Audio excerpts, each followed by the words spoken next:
But you go in, at least the last time I was in a commercial gym, it was a Fitness Evolution, and there's no personality. They had the heat turned on, but that place was cold as hell. Yeah. Because you have 60, 70 people in there working out. Everybody's on their headphones. Yeah.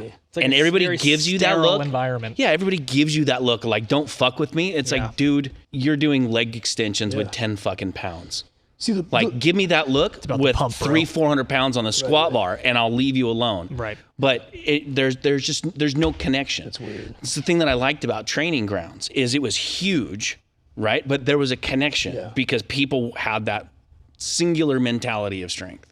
How do I get stronger? I don't know you, but I'm going to go bench 375 and I need a spot because this thing's going to break my neck if I don't. You just walk up, hey man, you're going to do that? I've been watching you warm up. Fuck yeah, I'll give you a spot. And people get excited to want to help, but the big commercial gyms, it's a cost thing. Like people only go to them because now they're not even $50 anymore. You can get a commercial gym membership for $9 and it's going to suck ass. Because I was thinking about doing, I was just going over there and getting like a week guest pass. Just, I want to try it out. I'll give you one day. I don't think I'll last, but 1 hour. But I go back to like when I joined a commercial gym, when I got back into lifting when I was like in my early 20s, I went to World's Gym West, which was like basically the West Side Barbell guys went over there to do the accessory work.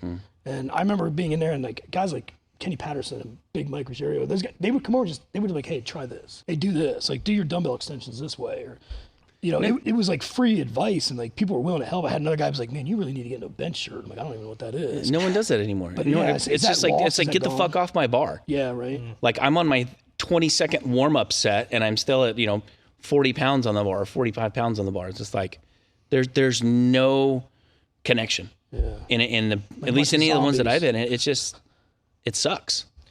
And you'll see, like, if they have 6 or 7 benches, you'll see everybody doing close to the same weight on different benches. Right. Well, even like there's gyms here in Columbus that are powerlifting driven gyms. And my one buddy manages probably one of the bigger predominant powerlifting gyms in Columbus. And he's like, man, these dudes drive me nuts. Cause like it'll be one dude drops his whole bag in front of a combo rack and they're all doing the same program. But like there's a single guy on each combo rack and they're all tied up and they're in there for an hour doing, one thing. And they get all, if you work in, and he's like, why don't you guys work in a group? You help each other get stronger. I don't want to do that anymore. I literally walked into a Fitness Evolution one time and they only had 3 squat racks and all of them were being taken care of by people doing easy bar bicep curls. Of course. Like, and they weren't even using the racks. They were just standing in there. Then they would set the bar down on the ground. Look in the mirror. No, they would just walk away. And then you'd go and pick up the easy bar and they would, what are you doing? This is my rack. It's like, motherfucker, you're not even doing anything in the rack. Like, go curl somewhere else. Like, let me squat. It's like when you went home, you went down to Mill's place. Yeah. Right? Yeah. Fuck yeah, man. Are you kidding me?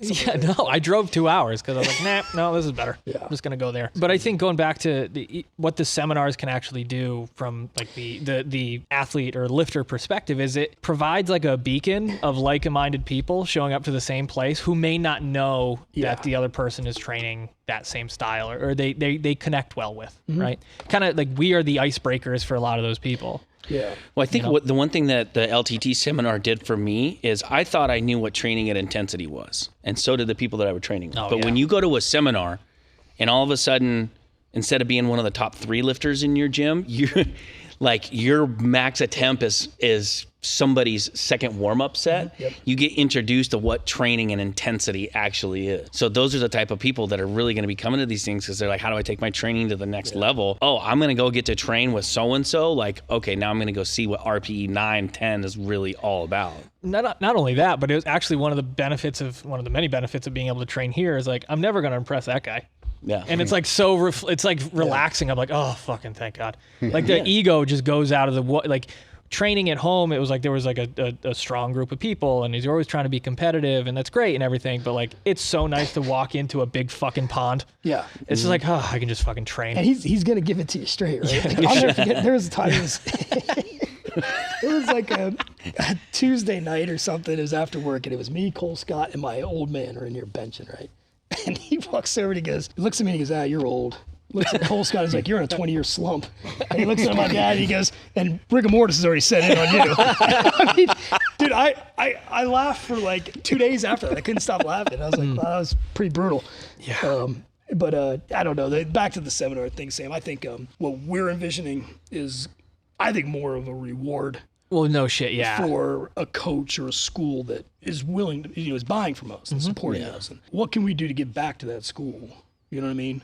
So if I can bring people in there and if I can help them earn some more money, that hopefully come back and buy more stuff from us. Sure.